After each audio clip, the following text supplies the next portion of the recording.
कुछ दिनों पहले मैं एक बहुत ही शानदार व्यक्ति से मिला। उनसे मैंने बातचीत की, एक अच्छा अनुभव मिला मुझे और उन्होंने मुझसे कुछ सवाल भी पूछे। तो मैंने सोचा कि आपके साथ ये जो मेरा एक्सपीरियंस है ये शेयर किया जाए।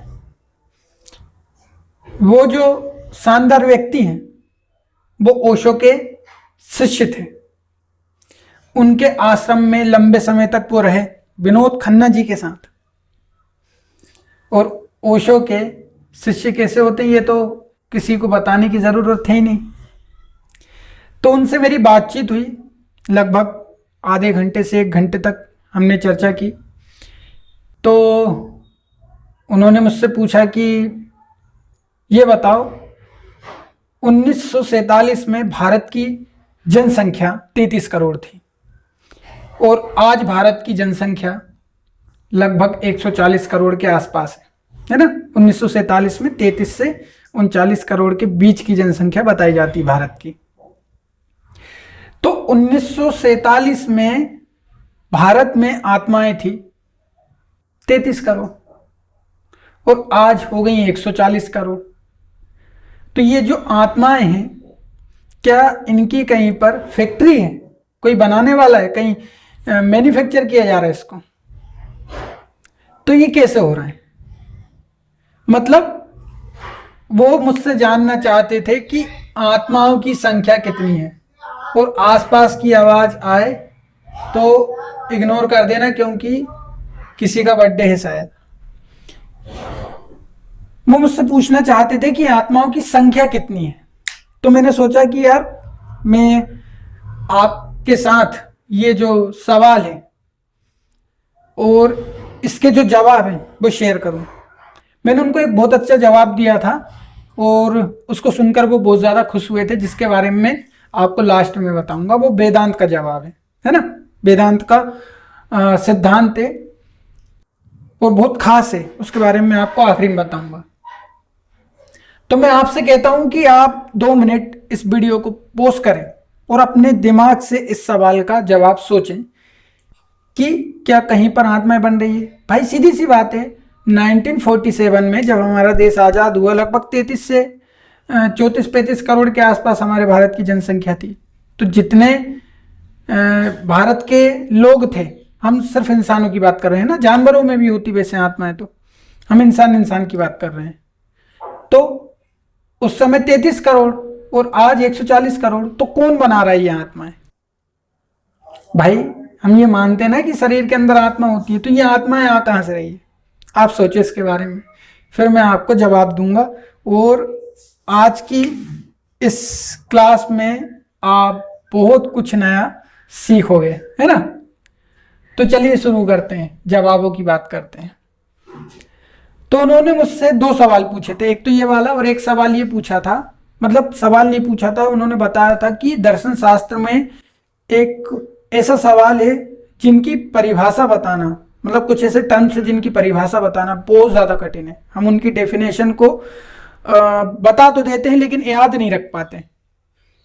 एक है इच्छा, एक है भावना, एक है संकल्प और एक है दृढ़ संकल्प। इन चारों की डेफिनेशन को तय कर पाना और इनको याद रखना थोड़ा सा कठिन होता है। ऐसा इसलिए क्योंकि हम इच्छा को याद रखेंगे तो इच्छाएं कहीं ना कहीं भावनाओं से जुड़ी हैं। हम संकल्प को याद रखेंगे तो संकल्प कहीं ना कहीं हमारे विचारों से जुड़ा है। दृढ़ संकल्प की बात करेंगे तो वो संकल्प से जुड़ा है। इसलिए इनकी परिभाषाएं याद रख पाना थोड़ा सा मुश्किल होता है। तो कितनी होती हैं आत्माएं? आप मुझे कमेंट करके बताना कि आपने क्या सोचा था शुरुआत। तो एक जवाब तो हम ये दे सकते हैं, बिल्कुल सिंपल सा सीधा सा जवाब, कि भैया आत्माएं बहुत सारी हैं, अनगिनत हैं, मतलब अनंत हैं, है ना। एक सवाल का एक जवाब तो हम ये दे सकते हैं इस सवाल का। और क्या जवाब हो सकते हैं? और जवाब ये हो सकता है एक, कि भैया कोई कंपनी है जो आत्मा का प्रोडक्शन कर रही है, ऊपर ईश्वर की या किसी की कोई कंपनी है जो आत्मा बना रही है। सीधी सी बात है, जैसे जैसे जनसंख्या बढ़ रही है वैसे वैसे आत्माएं बढ़ती जा रही हैं। इंसानों की बढ़ रही है, जानवरों की बढ़ रही है या कम हो रही है, तो आत्माएं इसका मतलब है कि कम ज्यादा हो रही हैं, है ना। ये दो बातें तो हमारे दिमाग में सबसे पहले आएंगी, एक ये कि आत्माएं बहुत सारी हैं, और एक ये कि एक कोई कंपनी है जो आत्माओं का प्रोडक्शन कर रही है ना। अब बात करते हैं लॉजिक्स की, है ना, तर्क की बात करते हैं, सिद्धांत की बात करते हैं। देखो, हम सब जानते हैं कि हमारे भारत में 9 दर्शन हुए हैं। बड़ी मजेदार क्लास होने वाली, बहुत मजा आएगा आपको और बहुत कुछ नया सीखोगे, ये मेरी गारंटी है। हमारे भारत में कितने दर्शन हुए हैं? मुख्य रूप से 9 दर्शन, है ना। इन 9 दर्शनों में से कुछ दर्शन ऐसे हैं जो आत्मा को नहीं मानते, जैसे चारवाक दर्शन आत्मा को नहीं मानता, है ना। बौद्ध दर्शन आत्मा को नहीं मानता, और बाकी के जो दर्शन है जैसे सांख्य दर्शन है, न्याय दर्शन है, मीमांसा है, जैन है, ये आत्मा को मानते हैं। तो बौद्ध और चारवाक की तो हम बात करेंगे नहीं, है ना, क्योंकि वो आत्मा को मानते ही नहीं है, तो फिर संख्या वाली तो बात ही नहीं हो सकती। चारवाक का क्या कहना है कि ये जो शरीर है यही आत्मा है, यही सब कुछ है। और ऐसा ही कोई एक विचार एरिस्टोटल का भी था, है ना, अरस्तु का। ठीक, तो 9 दर्शन में से एक दर्शन है सांख्य। बड़ा मजेदार कंसेप्ट है सांख्य का। सांख्य कहता है कि आत्माएं बहुत सारी हैं, अनगिनत है। मैं आपको इस्लाम और क्रिश्चियनिटी के हिसाब से भी समझाऊंगा कि आत्माएं कितनी होती हैं, है ना, वो क्या मानते हैं। तो सांख्य दर्शन क्या कहता है? सांख्य दर्शन कहता है कि आत्माएं बहुत सारी, अनगिनत हैं। तो फर्क नहीं पड़ता कि लोग 33 करोड़ हैं या 140 करोड़ हैं, कितने जानवर हैं, उनमें कितनी आत्माएं हैं। अब सवाल ये आता है कि अगर इतनी सारी आत्माएं हैं तो वो हमें दिखती क्यों नहीं है, कहाँ रहती हैं? तो सांख्य दर्शन का कहना है कि ये जो बहुत सारी आत्माएं हैं ये सुप्त अवस्था में रहती है ना, या निष्क्रिय अवस्था में रहती हैं, जब प्रकृति और पुरुष, पुरुष का मतलब आत्मा है, ये पुरुष बोलते हैं आत्मा को, पुरुष या आत्मा, जब ये प्रकृति से मिलते हैं तब जीवन मतलब चेतना का जन्म होता है। कॉन्शियसनेस का ओरिजिन क्या है? इन दोनों का मिलना, प्रकृति और पुरुष का, आत्मा का और प्रकृति का। जब ये दोनों मिलेंगे तब जीवन आएगा और आत्मा अपने व्यक्त स्वरूप में आ जाएगी। अभी कैसे स्वरूप में रहती है आत्मा? अव्यक्त स्वरूप में। ये सांख्य का कॉन्सेप्ट है और बड़ा सिंपल सा लॉजिक है ना। जैसे हमने शुरुआत में कहा था कि भाई बहुत सारी हो सकती हैं, तो सांख्य कहता है हाँ बहुत सारी होती हैं। ऐसा ही कुछ कॉन्सेप्ट जैन दर्शन में भी है, जैन फिलोसॉफी। जैनों का कहना है कि भैया जो आत्मा है ना वो बहुत सारी है। आत्माएं कितनी है? बहुत सारी है। सांख्य के जैसे इनका भी यही मानना है। अच्छा, मैंने अभी आपको जो 2 क्लासेस पढ़ाई हैं, एक मेटाफिजिक्स वाली है ना जिसको आप लोगों ने बहुत ज्यादा प्यार दिया है, और एक क्लास मैंने अभी पढ़ाई है ईविल वाली। तो दोनों के पार्ट 2 आएंगे, अभी पार्ट 1 ही आया है। ठीक, तो जैन का क्या कहना है कि आत्मा बहुत सारी है, इनके जैसा ये भी मानते, लेकिन इनमें और इनमें एक खास फर्क है।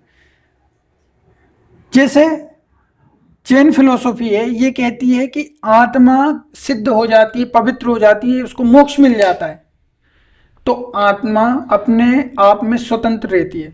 जैसे हम मानते हैं ना कि एक कोई प्रधान आत्मा है, जिसे हम परम आत्मा कहते हैं, वो इन सभी आत्माओं का ओरिजिन है, ऐसा हम मानते हैं। भाई देखो, ये आत्मा, ये आत्मा, ये आत्मा, ये आत्मा, इन सभी के ऊपर एक बड़ी आत्मा है। इस बड़ी आत्मा से ये सारी आत्माएं बनी हैं। जब इसको मोक्ष मिल जाता है तो ये अंतिम रूप से जाकर इसमें मिल जाती है। जैन ऐसा नहीं मानते। जैन कहते हैं कि आत्मा हमेशा स्वतंत्र रहती है, और इसी को अनेकांत कहा जाता है, मतलब अंत अनेक हो सकते हैं। इसको क्या कहा जाता है? अनेकांत, है ना। अंत कैसे हो सकते हैं? अनेक हो सकते हैं। समझ गए? इसी को अनेकांतवाद कहा जाता है कि भाई आत्मा अपने स्वरूप में मुक्त रहती है। एक आत्मा यहां से गई, वो भी मुक्त रहेगी। दूसरी तुम्हारे शरीर से सिद्ध होकर गई, वो भी मुक्त रहेगी। तीसरी किसी और के शरीर से मुक्त होकर गई, सिद्ध होकर गई, मोक्ष मिल गया, तो वो अलग ही रहेगी। वहां ऊपर कोई ऐसा नहीं है कि उसमें आत्मा जाकर मिल जाएगी और उसका अस्तित्व खत्म हो जाएगा या उसका अस्तित्व पूर्ण हो जाएगा, है ना। आत्मा कैसी रहती है? स्वतंत्र रहती है। और आत्माएं कितनी है? बहुत सारी। अच्छा, जैन ये नहीं मानते कि आत्मा सिर्फ जो कॉन्शियस बीइंग है उनमें ही होती है। जैन मानते हैं कि आत्मा इस बोर्ड में भी है, आत्मा इसमें भी है, इस माइक में भी है। जिस मोबाइल में आप वीडियो देख रहे हैं या टीवी या कंप्यूटर में, आप लैपटॉप में जिसमें वीडियो देख रहे हैं उसमें भी है आत्मा। यहाँ एक दरवाजा लगा है, इसमें भी है, पत्थर में भी, हर चीज में आत्मा है। अब सवाल ये आता है कि अगर उनमें आत्मा है तो फिर वो बोलती क्यों नहीं है? हमारे जैसी उसमें कॉन्शियसनेस क्यों नहीं है? तो यहाँ पर जैन कहते हैं कि इंद्रियों का मामला है। जैसे हमारे पास 5 इंद्रियां हैं, हम बोल भी सकते हैं, सुन भी सकते हैं, देख भी सकते हैं, है ना, खुशबू भी ले सकते हैं, स्पर्श भी कर सकते हैं किसी चीज को। तो हमारे पास 5 इंद्रियां हैं। जैसे पत्थर है, पत्थर के पास सिर्फ स्पर्श इंद्रिय, बाकी इंद्रिय उसके पास नहीं है। बड़ा साइंटिफिक जवाब है जैनों का। हम सब जानते हैं कि बहुत सारे जीव ऐसे होते हैं जिनके पास सिर्फ एक ही इंद्रिय होती है या एक ही कोशिका होती है। जैसे एक कोशिकीय जीव, है ना, सिंगल सेल्ड, या सिंगल सेंस जो स्पीसीज हैं बहुत सारी जिनके पास, जैसे हम चींटी की बात करें, चींटी के बारे में कहा जाता है कि उसको दिखाई नहीं देता। मतलब उसके पास बाकी सेंस हो सकती है लेकिन देखने का सेंस उसके पास नहीं है ना। ऐसे ही पत्थर है, पत्थर के पास सिर्फ स्पर्श, हम उसको मतलब पत्थर सिर्फ किसी के छूने को महसूस कर सकता है लेकिन बाकी इंद्रियां उसके पास नहीं है, इसलिए वो बोल नहीं सकता, इसलिए वो सुन नहीं सकता, है ना। और हो सकता है सुन भी रहा हो, है ना। हमारे यहाँ तो प्राचीन दर्शनों में, हमारे धर्म में यही माना गया है कि हर एक जीव में जीवन होता है, हर एक वस्तु में जीवन होता है, पहाड़ में, पर्वत में, नदियों में। और ये क्या है? ये एनिमिज्म है। ये क्या है? ये एनिमिज्म है, जीववाद, है ना। इसलिए हम हर एक जीव की पूजा करते हैं, उसमें जीवन मानते हैं, उसको सम्मान करते हैं, उसको प्रणाम करते हैं। पेड़ों की पूजा क्यों करते हैं? इसलिए करते हैं क्योंकि उनके अंदर भी जीव है, उनके अंदर भी आत्मा है, उनके अंदर भी जीवन है। ये जैनों का मानना है। ठीक। तो ये जो सिद्धांत, ये ज्यादा मतलब विकसित सिद्धांत नहीं है, ज्यादा लॉजिकल नहीं है। चलो मान लिया, ये वाली जो बात है इसको मान लेते हैं, है ना। बहुत सारी आत्माएं हैं, अच्छी बात है वैसे, इसमें कोई खराबी नहीं है इस सिद्धांत में भी। ठीक, आगे बढ़ते हैं। इसको मैं मिटा दूं। मैंने क्या जवाब दिया था वो मैं आपको समझाना चाहता हूं और वो मैं आपको अंत में समझाऊंगा। और बड़ा अच्छा लॉजिक है अद्वैत वेदांत का। जैसे हमारे यहां हम सब जानते हैं कि एक बहुत प्रसिद्ध विचारधारा है बौद्ध धर्म की, जिसे कहा जाता है flow of consciousness. Flow of consciousness. आत्मा जैसी कोई स्थायी वस्तु नहीं है। देखो, मैंने पहले भी कहा है कि बुद्ध आत्मा के विरोधी नहीं थे। आत्मा है नहीं है, उससे क्या फर्क पड़ता है। बुद्ध का कहना था कि आत्मा की जो थ्योरी है वो गलत है। बुद्ध किसी भी चीज को नित्य नहीं मानते। नित्य मतलब जिसमें कोई बदलाव ना हो, है ना। किसी भी चीज को अनचेंजेबल नहीं मानते। बुद्ध कहते हैं कुछ भी अनचेंजेबल नहीं होता। बुद्ध कहते हैं कि आत्मा है तो वो कैसी है? वो अनित्य है और वह फ्लो करती है, मतलब बहती है। अनित्य है और कैसी है? फ्लो कर रही है, बह रही है ना। हमारे शरीर में आत्मा क्या है? बह रही है। वो स्थिर नहीं है कि आज हमारे शरीर से निकली दूसरे शरीर में चली गई, है ना, ऐसी कोई स्थिर वस्तु नहीं है। एक प्रवाह है, आज हमारे शरीर में है, कल निकलकर दूसरे शरीर में चला जाएगा, फिर तीसरे शरीर में चला जाएगा, और ये प्रवाह चलता रहता है। तो अगर बौद्धों से पूछें कि ये प्रवाह कितने हैं, क्योंकि भाई 1947 में 33 करोड़ थे, आज 140 करोड़ हो गए, तो क्या कहेंगे बुद्धिस्ट कहेंगे कि प्रवाह की संख्या तो अनंत हो सकती है। भाई जैसे ये एक नदी है ना, मैं यहां से यहां से यहां से यहां से यहां से यहां से कहीं से भी अनंत धाराएं निकाल सकता हूं, बस ऐसा ही हो रहा है। क्या हो रहा है? ऐसा ही हो रहा है, अनंत धाराएं हैं। ये थोड़ा सा कठिन लग रहा होगा मेरे हिसाब से आपको। धाराएं कैसी हैं? अनंत हैं। सोर्स एक है और उसके अंश बहुत सारे हैं। उसका एक अंश मेरे अंदर है, एक अंश आपके अंदर है, एक धारा किसी और के अंदर है, एक धारा किसी और के अंदर है, मतलब अनंत धाराएं हैं। ठीक, इसलिए 33 करोड़ हो या 140 करोड़ हो या 40,000 करोड़ हो सकता है, कोई दिक्कत नहीं है। धाराएं कैसी हैं? अनंत हैं। हाँ, ये नहीं कह सकते कि वो नित्य हैं। आत्मा जैसी कोई नित्य वस्तु नहीं होती, सब कुछ अनित्य होता है। ठीक है, नहीं आया समझ में तो कमेंट करना, फिर इस वाले को मैं अलग से समझाऊंगा, क्योंकि ये थोड़ा सा मनोवैज्ञानिक तर्क लगता है, इसलिए थोड़ा सा कठिन पड़ता है हमें। देखो, एक तर्क क्या है, एक लॉजिक और है। इसे हम एंट्रोपी से समझ सकते हैं। एंट्रोपी के बारे में मैंने शायद आपको बुराई मतलब ईविल विदाउट गॉड वाले उसमें नहीं समझाया था, उसके बारे में मैं आपको नेक्स्ट किसी क्लास में समझाऊंगा। देखो, ब्रह्मांड की जो नेट एनर्जी है, ब्रह्मांड की जो नेट एनर्जी है, जो पदार्थ है, मतलब कुल मिलाकर जितना भी है, वो हमेशा फिक्स रहता है ना। एक चीज अगर प्लस में चल रही है, एक चीज बढ़ रही है, तो दूसरी चीज इसे संतुलित रखने के लिए यहां से माइनस में शुरू हो जाती है। ठीक, ये यहां से प्लस मान लो इतना बढ़ा, ठीक, और यहां से बढ़कर इतना हो गया, तो अब यहां से माइनस शुरू हो जाएगा और इसको इधर लाने की कोशिश करेगा ताकि हिस्सा बराबर बराबर रहे। नहीं है समझ में? और समझो, जैसे मान लेते हैं वजन हमारे ब्रह्मांड का, मानकर चलना है पूरे ब्रह्मांड का वजन कितना है? 5 किलो। ये सिर्फ हम मान रहे हैं, ठीक। अब हम ये मान लेते हैं कि इसमें कुछ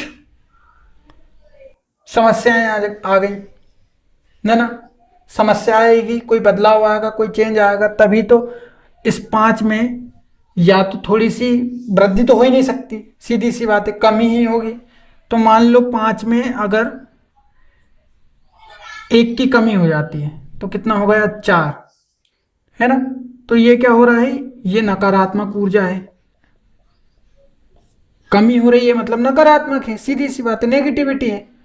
तो इसको पॉजिटिव करने के लिए ब्रह्मांड अपने आप से कोई एक नई चीज लेकर आता है जो इसको +1 करके वापस 5 कर देता है ना। इसलिए प्लस और माइनस हमेशा इक्वल रहता है। परमाणु में भी प्लस और माइनस इक्वल रहेगा, तभी परमाणु स्टेब्लिश्ड रह पाएगा, संतुलित रह पाएगा, बैलेंस्ड रह पाएगा, नहीं तो फिर उसका अस्तित्व संभव नहीं है। प्लस माइनस इक्वल होना चाहिए, उसके बैलेंस के लिए प्लस माइनस का बराबर होना थोड़ा सा ज़रूरी हो जाता है। लेकिन अव्यवस्था तो चलती रहेगी, बदलाव तो चलते रहेंगे। हम सब देख रहे हैं कि लगातार इस ब्रह्मांड में बदलाव हो रहा है। तो बदलाव अगर पॉजिटिव होगा तो ब्रह्मांड अपने आप से एक नेगेटिव पॉइंट निकालेगा और इसको इक्वल कर देगा, ठीक। इस अव्यवस्था को हम क्या कहते हैं? इस अव्यवस्था को हम कहते हैं एंट्रोपी। इसे हम क्या कहते हैं? एंट्रोपी। ये क्या है? ये है एंट्रोपी। अव्यवस्था की माप को हम एंट्रोपी कहते हैं। ब्रह्मांड में एक टर्म है, मान लो कि ये बढ़ने लगा, 5 + 1 होगा 6 हो रहा है, तो ब्रह्मांड अपने आप से कुछ ऐसा निकालेगा टर्म, कुछ ऐसी कोशिश करेगा कि ये इक्वल हो जाए। जैसे -1 आ जाएगा तो वापस ही कितना हो जाएगा? 5 हो जाएगा। ब्रह्मांड की जो नेट पोटेंशियल है वो हमेशा स्टेब्लिश्ड रहती है, उसमें उतार चढ़ाव हमेशा के लिए हो जाए ये संभव नहीं है। ये बुद्धिज्म के, मैंने अभी आपको बताया ना, फ्लो कॉन्शियसनेस जैसा है, हमेशा बदलाव होता रहेगा, लेकिन ब्रह्मांड की जो नेट एनर्जी है वो हमेशा फिक्स रहती है। ये मैंने आपको क्यों समझाया? ये मैंने आपको इसलिए समझाया क्योंकि हम सब जानते हैं कि ब्रह्मांड में अनेकों प्रकार के जीव विद्यमान थे पहले, है ना? वो मरे तो उनकी आत्माएं क्या हुई? स्वतंत्र हुई। जैसे डायनासोर मरे, और भी जीव मरे, लगातार मर ही रहे हैं, तो उनकी आत्माएं क्या हुआ? स्वतंत्र हुई। स्वतंत्र हुई तो हम देखते जैसे जैसे इंसान की आबादी बढ़ रही है, तो हम ये नहीं कहेंगे कि कोई नई आत्मा आ रही है। भाई आत्मा का जो नंबर है वो फिक्स है। आत्मा मान लो पहले से कितनी है? अनंत है। अनंत मानने की जगह मान लो कितनी है? 1000 करोड़ मान के चलते हैं, है ना? तो 1000 करोड़ आत्माएं थी। अब इन 1000 करोड़ में से हम मान के चलते हैं कि 140 करोड़ हमारे भारत में आत्माएं। तो अब मान लो संख्या बढ़ेगी, 140 में हम प्लस कर देते हैं, 40 करोड़ और बढ़ जाती है। तो हम क्या करेंगे? यहाँ ये जो 1000 था ना, पहले इसमें से 140 निकल गई तो कितनी बची? 860। अब 40 और निकल गई तो बची कितनी? 820। यानी टोटल करेंगे तो वापस कितना आएगा? 1000 आएगा। मतलब आत्माएं पहले से फिक्स्ड हैं। ऊपर वाले ने जब दुनिया बनाई थी तो आत्माएं फिक्स करके गया था, और वही आत्माएं एक सर्किल में जन्म ले रही हैं। जैसे हमारे यहाँ 84 लाख योनियां होती हैं। कितनी योनियां होती हैं हिंदू शास्त्रों में? 84 लाख। ठीक, तो योनियां मतलब जीव कितने प्रकार के होंगे उसकी तो बात की गई है, लेकिन आत्मा कितनी होगी इसकी बात नहीं की गई। इसकी बात हम ये मान लेते हैं कि अनंत है। आत्मा कितनी है? अनंत है। जैसे अभी हमने सांख्य की बात करी तो वो हिंदू फिलोसफी है ना? न्याय की बात करेंगे तो वो भी क्या है? हिंदू फिलोसफी है। तो आत्माएं कितनी हो गई? आत्माएं हो गई अनंत। ठीक, और ये कैसी हैं? ये फिक्स हैं। ठीक, कुत्ता मारा तो कुत्ता कहाँ बन जाएगा? मान लो अच्छे कर्म किए होंगे तो इंसान बन जाएगा, इंसान ने बुरे कर्म किए फिर कुत्ता बन जाएगा, कुत्ते ने फिर अच्छे कर्म किए इंसान बन जाएगा, फिर बुरे कर्म किए कुत्ता बन जाएगा। तो ये सर्कल चलता रहता है ना? क्या हो रही है? पुनरावृत्ति हो रही है। कुत्ते से इंसान, इंसान से कुत्ता, कुत्ते से इंसान। आत्मा फिक्स है। यही बात किसने कही है? यही बात प्लेटो ने भी कही है। यही बात प्लेटो ने भी कही है, ध्यान रखना। ये प्लेटो का सिद्धांत भी है। समझ गए भाई? पहले रुक जाओ, एक और बात समझाता हूं। थोड़ा सा मुझे लग रहा है कि अजीब लग गया होगा आपको, और सरल करके समझाता हूं। भाई हम मान लेते हैं कि इस संसार में 1000 करोड़ आत्माएं, इस पूरे ब्रह्मांड में 1000 करोड़ आत्माएं। तो जो लोग शरीर धारण करेंगे उनकी टोटल संख्या भी कितनी होगी? 1000 करोड़ ही होगी। शरीर में सब आ जा रहे हैं, हर प्रकार के जीव, कुत्ता बिल्ली, मतलब जो 84 लाख योनियां हैं वो टोटल आ जा रही हैं। ठीक है, पत्थर मत्थर, मतलब इस ब्रह्मांड में जिस भी चीज में आप जान मानते हो सारी चीज इसमें आ जा रही है। 1000 आत्मा तो 1000 शरीर होने चाहिए, सीधी सी बात है। अब क्या हुआ, जैसे मान लो 1000 शरीर में से अभी जन्म ले रहे हैं 500 करोड़ शरीर, तो आत्माएं कितनी आएंगी? 500 करोड़ आएंगी। ठीक, यहां कितनी बचेंगी? 500 बचेंगी। यहां कितनी बचेंगी? 500 बचेंगी। ठीक, अब हम जानते हैं कि ये जो 500 है ये बढ़ेंगे तो नहीं, ये तो हमेशा कैसे रहेंगे? कुल मिलाकर 1000 ही रहेंगे। अब मान लो इनमें से 100 मर गए, ठीक, तो बचे कितने? 400। बचे कितने? 400। 100 मर गए तो 100 का फिर जन्म भी होगा। ये कितना हो जाएगा? 500, ये भी 500। कुल मिलाकर हर बार संख्या उतनी ही होगी। मतलब हमेशा ये जो संख्या है वो नेट रहेगी, फिक्स रहेगी। इस बात को साइंस भी मानता है कि ब्रह्मांड की एनर्जी, ब्रह्मांड में जो पदार्थ है वो हमेशा फिक्स रहता है। अगर पॉजिटिव ज़्यादा हो जाता है तो ब्रह्मांड ऑटोमेटिक नेगेटिव एनर्जी को रिड्यूस करता है, और पॉजिटिव और नेगेटिव दोनों एक दूसरे को संतुलित कर लेते हैं। इसीलिए सोचो बुद्ध ने क्या दिमाग लगाया था और कहा था कि दुख सत्य है। दुख सत्य है मतलब नेगेटिविटी, मतलब नकारात्मकता सत्य है। एक दार्शनिक हुए हैं चाइनीज फिलोसोफर लाओत्से, नाम सुना होगा आपने। लाओत्से ने यही बात कही थी, यिन और यांग वाली अवधारणा। मतलब ब्रह्मांड में पॉजिटिव और नेगेटिव दोनों प्रकार के टर्म्स हैं जो इस ब्रह्मांड को संतुलित करते हैं। इनमें बदलाव होता है, ठीक, और ये अपने आप को हमेशा फिक्स रखते हैं। ऐसी बहुत सारी आत्माएं हैं। कुछ आत्माएं जन्म ले रही हैं तो कुछ मर रही हैं। ये नंबर फिक्स है और ये सर्किल हमेशा चलता रहता है। अब समझ गए होंगे आप। मिटा दो इसको, समझ गए होंगे, है ना। जैसे भाई आज जानवरों की संख्या विलुप्त हो रही है, बहुत सारे स्पीसीज विलुप्त होते जा रहे हैं, इंसान की संख्या बढ़ती जा रही है, बढ़ रही ना, तो मतलब उधर की आत्माएं इधर आ रही हैं। समझ गए। जब इंसान नहीं थे तो जानवरों की संख्या बहुत ज्यादा थी, तो आत्माएं पूरी वहां थी। इंसान बढ़ते गए, आत्माएं इधर शिफ्ट होती गई। ये कॉन्सेप्ट है, समझे। तो अब आप अपने हिसाब से देख लो कि आप कैसे ही मानते हैं। अब आती है वेदांत की बात। जो जवाब मैंने दिया था उसकी बात करते हैं।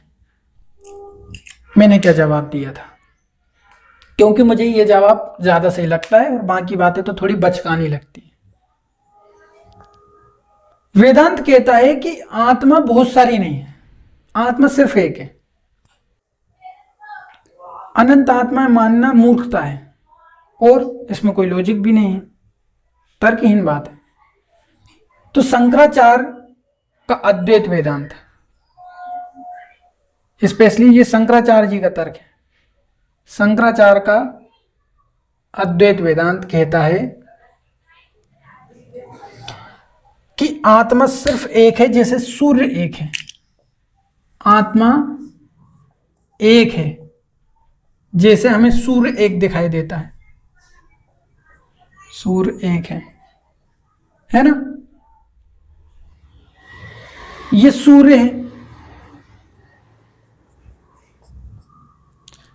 और ये हम सब लोग हैं।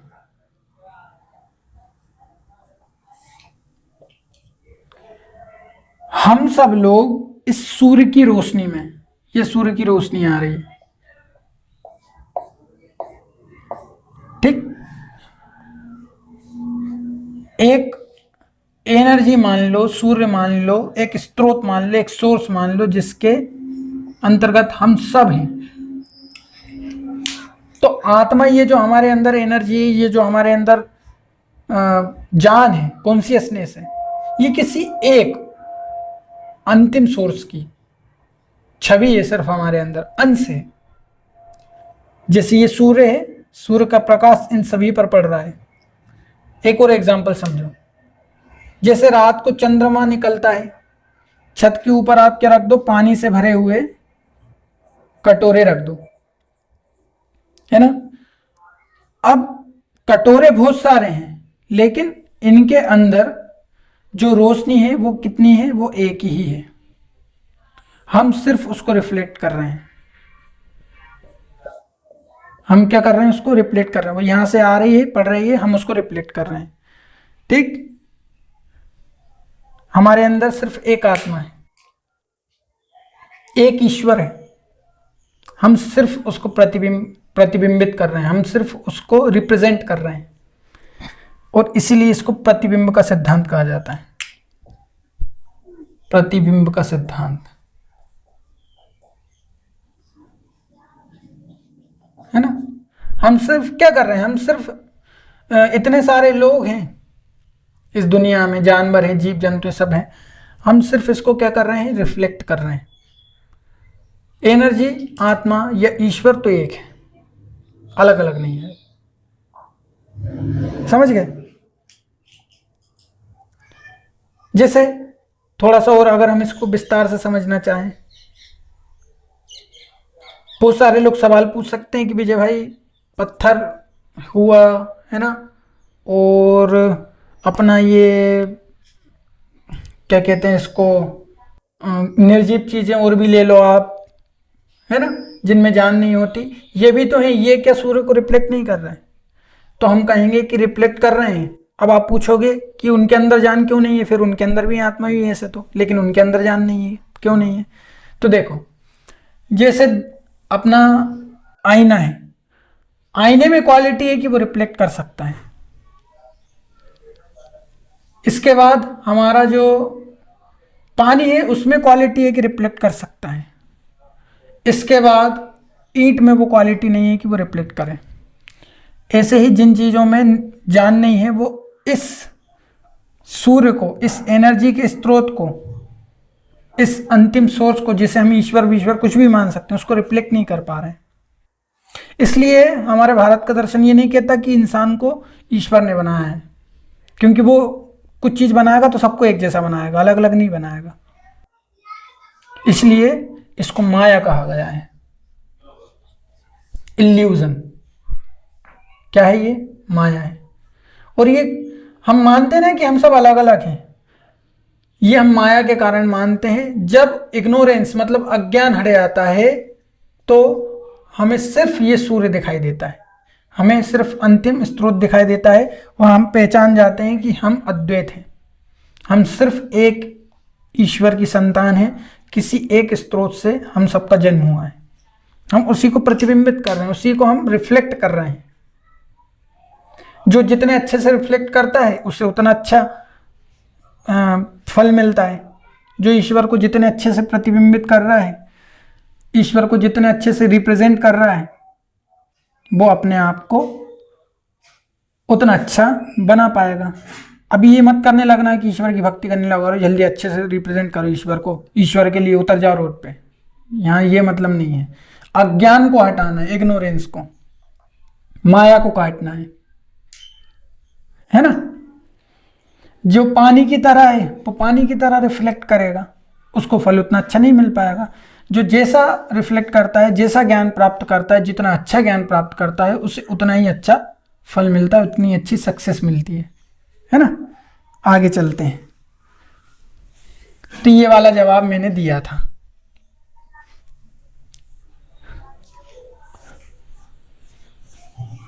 आगे बात करते हैं कि भाई हम सब सिर्फ किसी एक स्रोत के ही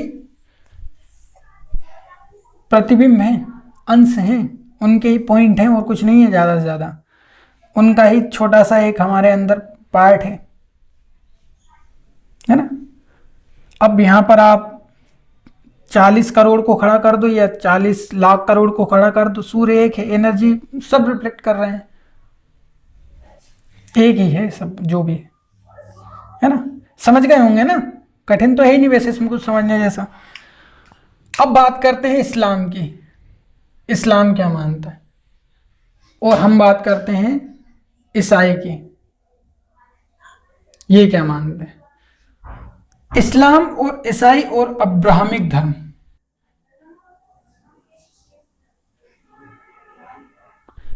ये मानते हैं कि हर एक नए जन्म के साथ साथ एक नई आत्मा का जन्म होता है। ईश्वर हर एक नए जन्म पर एक नई आत्मा बनाता है। ये हो रहा है भैया यहाँ पे प्रोडक्शन। अभी आपने मतलब शुरू में पूछा था ना मैंने कि भैया क्या प्रोडक्शन हो रहा है क्या, तो ये देखो प्रोडक्शन हो रहा है। अरे यार ये माइक मेरे पैर में क्यों उलझ रहा है। तो इधर प्रोडक्शन चल रहा है, तो यहाँ कह सकते हैं कि भैया पहले 33 करोड़ आत्माएं थी, अब 140 हो गई हैं, तो आत्माओं का क्या हो रहा है, प्रोडक्शन चल रहा है। बच्चों जैसी बात लगती है ना, ठीक है, अब आप देख लेना अपने हिसाब से, प्रोडक्शन चल रहा है इधर। तो इधर तो तर्क वर्क लगाने की जरूरत ही नहीं है, जितने जन्म होंगे उतनी आत्माएं जन्म लेती जाएंगी, ऊपर वाला प्रोडक्शन कर रहा है। ठीक, प्लेटो क्या मानता है मैंने आपको वो भी बता दिया। प्लेटो मानता है कि बहुत सारी आत्मा हैं और फिक्स हैं, वही आत्मा जन्म लेती हैं, वही मरती हैं और एक दूसरे में बदलती रहती हैं। हिंदुइज्म में भी यही माना कि आत्माएं बदलती रहती हैं। वेदांत और बौद्धों ने क्या माना, थोड़ा सा तार्किक लगता है। वेदांत ने कहा कि आत्मा सिर्फ एक है और वो एक स्रोत है, एक सोर्स है एनर्जी का, और हम सब उसके नीचे हैं, और उसका जो अंश, उसकी जो रोशनी है, उसका जो हल्का सा पार्ट है हमारे अंदर आ रहा है और हम उसको रिफ्लेक्ट कर रहे हैं। जो जितना अच्छा रिफ्लेक्ट करता है वो उतना अच्छा फल पाता है ना। हम सब इंसान इंद्रियों जैसा कांच जैसा रिफ्लेक्ट कर रहे हैं रोशनी को, तो हमारे अंदर चेतना अच्छी है, हमारे अंदर दिमाग अच्छा है, हमारे अंदर हर चीज़ अच्छी है। ये धर्म की बात है, जो धर्मों की बात है हम उसकी बात कर रहे हैं, है ना। तो अब्राहमिक धर्मों का क्या मानना है, हर एक नए जन्म के साथ एक नई आत्मा। बड़ी अजीब बात लगती है कि मतलब क्या मानते हैं, थोड़ी अजीब लग रही है मुझे तो। ठीक, अब बात करते हैं साइंस की। साइंस का क्या कहना है। मैंने आपको एंट्रोपी के बारे में समझाया था कि प्लस और माइनस हमेशा इक्वल रहता है। प्लस और माइनस कैसा रहेगा, हमेशा इक्वल रहेगा। एंट्रोपी ब्रह्मांड की हमेशा पॉजिटिव रहती है, मतलब फिक्स रहती है ना। प्लस बढ़ेगा तो ब्रह्मांड नेगेटिव को रिड्यूस करेगा, प्लस माइनस एक होके और फिर संतुलित हो जाएंगे। माइनस बढ़ेगा तो प्लस आ जाएगा और काम खत्म। जैसे कांग्रेस पार्टी ने मुसलमानों को बहुत ज़्यादा बढ़ावा दिया, तो कांग्रेस पार्टी गई तो कौन सी पार्टी आ गई, बीजेपी। अब बीजेपी हिंदुओं को बढ़ावा दे रही है और इसको क्या कर रही है, टर्म को न्यूट्रलाइज कर रही है ना, संतुलित कर रही है, बैलेंस्ड कर रही है, समझ गए। तो हमारे कांग्रेस ने ये काम 65-70 साल में किया था। भारतीय जनता पार्टी सोच रही है कि हम 15 साल में ही पूरा काम निपटा के चले जाएं, क्योंकि उनको भी जाना है ना, जाना है आज नहीं तो कल जाना है। अब एक सिद्धांत है एरिस्टोटल का, एरिस्टोटल की बात करते हैं। एरिस्टोटल, अच्छा न्याय की बात कर लो पहले। न्याय दर्शन क्या मानता है, थोड़ी सी इसकी बात और कर ले। न्याय कहता है कि भाई आत्मा एक तो हो ही नहीं सकती, क्योंकि एक आत्मा होती तो हम सब एक जैसी बात करते। अगर मुझे भूख लग रही तो तुम सबको भी लगती, है ना। न्याय की बात सुनो आप, बड़ी अजीब लगेगी। न्याय कहता है कि तुम्हें रोना आता तो हमें भी रोना आता, तो आत्मा एक कैसे हुई, सबकी आत्मा अलग अलग है, तुम गलत बोलते हो। और आत्मा कितनी है, बहुत सारी है। अच्छा इनसे पूछा जाए कि कैसे काम करती है आत्मा शरीर के अंदर आकर, तो ये कहते हैं कि जब मन प्लस शरीर प्लस आत्मा ये मिलते हैं तब जाकर चेतना की उत्पत्ति होती है, मतलब हमारे शरीर में ये जान आती है। आत्मा तो निष्क्रिय होती है इससे पहले, शुद्ध चेतना जब वो शरीर से जुड़ती है तब उसके अंदर क्या होता है, कॉन्शियसनेस का जन्म होता है ना। जैसे हमने देखा है ना, ये अपना पंखा है, ठीक, ये पंखा है अपना, और ये क्या है, ये अपना बोर्ड है, इसमें ये सॉकेट है। जब इसमें प्लग लगेगा यहां से तब पंखा चालू होगा, है ना। जबकि एनर्जी तो है, लाइट तो है, लेकिन उसके लिए हमें क्या करना पड़ेगा, इन दोनों को जोड़ना पड़ेगा, ठीक। इन दोनों को जैसे ही जोड़ देंगे लाइट अपने आप को व्यक्त करने लगेगी, है ना, एनर्जी अपने आप को व्यक्त करने लगेगी, पंखा घूमने लगेगा। ऐसे ही मन, शरीर, आत्मा, जब ये तीनों मिलेंगे तब जाकर हम अपने आप को इस तरह से व्यक्त कर पाएंगे, तब हमारे अंदर चेतना आएगी, कॉन्शियसनेस आएगी, ठीक। तो सवाल अब इनसे ये है कि भाई क्या जानवरों के अलावा, इंसान के अलावा पत्थरों में जान होती है? तो ये कहते हैं कि भाई पत्थरों में जान नहीं हो सकती। क्यों? क्योंकि उनके पास मन नहीं है, सीधी सी बात है। उनके पास शरीर तो है लेकिन उनके पास मन नहीं है, इसलिए वो अपने आप को व्यक्त नहीं कर सकते। और जब ये तीनों जुड़ेंगे ही नहीं तो चेतना का जन्म होगा ही नहीं, तो हम कैसे मान लें कि उनके अंदर जान है? ये कॉन्सेप्ट है इनका, है ना। तो ये कहते हैं कि आत्मा बहुत सारी, एक नहीं हो सकती। ये वेदांत के बहुत बड़े विरोधी थे, ठीक। कभी और मैं डिटेल से बात करेंगे, वैसे मैंने न्याय दर्शन में पूरा पढ़ाया है, बौद्ध दर्शन में ये पूरा पढ़ाया है, देख लेना आप लोग। अब बात करते हैं अरस्तु क्या मानते हैं। अरस्तु मानते हैं कि भाई आत्मा जो है ना, उसका प्रोडक्शन हो रहा है। आत्मा का क्या हो रहा है? उत्पादन हो रहा है, कहीं प्रोडक्शन चल रहा है।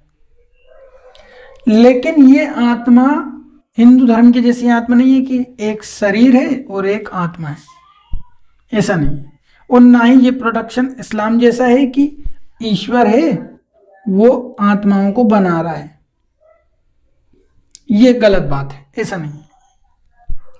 ये कहते हैं कि जब इंसान जन्म लेता है तो आत्मा उसके साथ एक फंक्शन के रूप में आती है। किस रूप में आती है? एक फंक्शन, एक गुण है, एक क्वालिटी है। ये चारवाकों जैसा मानते हैं थोड़ा थोड़ा। कैसी क्वालिटी? इसको समझो। जैसे भाई हम पैदा हुए, है ना, तो हिंदुओं का क्या कहना है कि इसके अंदर आत्मा है, अलग है शरीर से, और वो यहां से वहां ट्रांसफर होती है, एक जन्म से दूसरे जन्म, दूसरे जन्म से तीसरे जन्म, तीसरे से चौथे जन्म में होती है, अलग अलग है। अरस्तु कहते हैं कि आत्मा और शरीर, आत्मा प्लस शरीर एक है, अलग नहीं है। जैसे ये एक मोम का हमारे पास क्या है, एक मोम का बहुत बड़ा टुकड़ा है, हमने इस पर अपना ऐसा हाथ छाप दिया। अब आप उस हाथ को, ये आपने हाथ छापा, अब आप उस हाथ की जो आकृति उस पर छप गई है, उस आकृति को और मोम को अलग करके बताओ। नहीं कर सकते, नहीं कर पाओगे भाई। जैसे ये मेरा हाथ है, जैसे ये मार्कर है ना, ये मार्कर मैंने ऐसा छाप दिया, ठीक, ये मार्कर बन गया। अब आप इस मार्कर को, ये जो मार्कर बना है और ये जो आकृति बनी है, इसको अलग अलग करके बताओ। नहीं कर पाओगे। आप इस मार्कर से इसकी आकृति को अलग नहीं कर सकते। ऐसे ही आत्मा क्या है? आत्मा शरीर का एक गुण है, एक आकृति है। आत्मा और शरीर अलग अलग नहीं हो सकते। जैसे हमारे यहाँ योग दर्शन कहता है शरीर से आत्मा को मुक्त करो, यही क्या है? यही मोक्ष है। ये कहते हैं कि आत्मा और शरीर अलग अलग हो ही नहीं सकते। भाई शरीर का एक फंक्शन है आत्मा। जैसे जल है ना, जल में ये ताकत होती है, शुद्ध जल में, शुद्ध जल है हमारा, ठीक, पीने लायक। अब इस पीने लायक जल से आप सोचो कि इसके प्यास बुझाने की क्षमता को हटा दिया जाए तो नहीं हटा सकते। हम उसको पिएंगे तो सीधी सी बात है प्यास बुझेगी और इसको हटाया नहीं जा सकता। ऐसे ही आत्मा शरीर का एक गुण है और जैसे ही इंसान पैदा होता है तो वो अपने साथ ये गुण लेकर आता है और जब इंसान मरता है तो ये गुण खत्म हो जाता है, ये आगे ट्रांसफर नहीं होता। इसलिए आत्मा जैसी कोई नित्य वस्तु नहीं होती, एक प्रवाह जैसा है। प्रवाह भी नहीं है, प्रवाह भी कहाँ बोल सकते हैं हम इसको, ये तो बौद्धों जैसा सिद्धांत भी नहीं मानती, ये चार्वाकों जैसा सिद्धांत। आत्मा आई, शरीर के साथ फंक्शन के साथ आई मिट्टी और गई, खेल खत्म। तो आत्माएं कितनी है आप सोच लो, आप कैसे फैसला करोगे? और कौन सा लॉजिक सबसे अच्छा लगा मुझे कमेंट करके बताना।